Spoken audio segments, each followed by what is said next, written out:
When you first think of China, you probably think about how great their Chinese food is and how most of your clothes come from there. But today, I will be talking about how there's much more to China in the Chinese culture. I was always fascinated by Chinese culture. I've read about their music, dance, literature, religion, and their politics. Chinese culture is also one of the world's oldest cultures that originated thousands of years ago. Today, first I will talk about why Chinese culture is considered high context. Secondly, I will discuss how they are a collectivist society. And finally, I will discuss the importance of silence in the Chinese culture. People from different cultural backgrounds don't always share the same values or communicate the same way.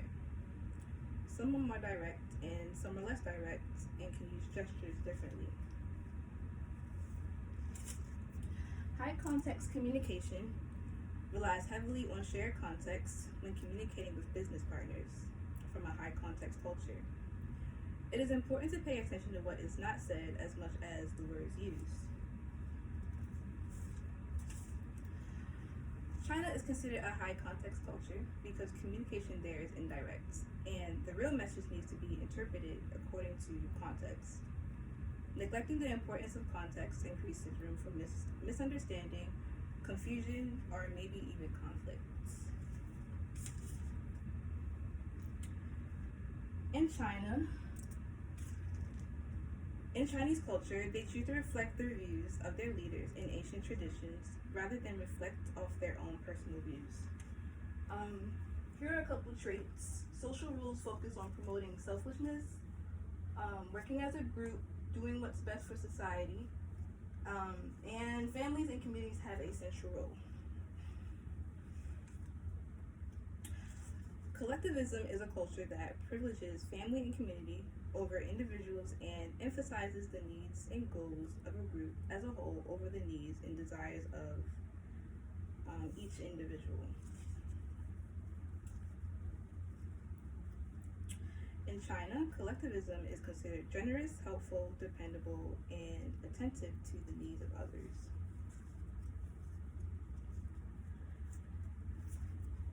Chinese people prefer to have a small number of lifelong friends who they can trust and depend on, unlike Americans that prefer a larger number of people and strays away from an independent mindset and goes towards relationships that require them to be reliant on another person.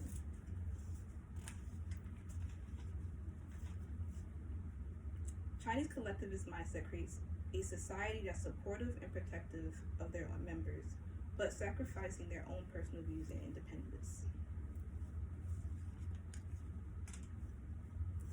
A difficulty that comes between both Chinese and Americans when they come across each other is deciding when a person should speak and how. Chinese culture uses silence in most situations and is seen as a positive gesture, and they find comfort in a few minutes of silence. Some Americans may see that as someone disagreeing, being uncomfortable, angry, or even being rude.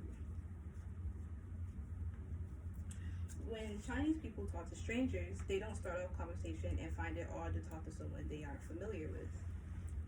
Chinese people believe Americans are talkative and can be boastful and stand arrogantly over others, while Americans believe Chinese people lack viewpoint and is a mythic nation that will never be understood. I'm going to play a short clip as an example. Yes. We're very impressed with what we see, and we hope it will lead to a lot more trade and between ourselves. So, thank you for having us here.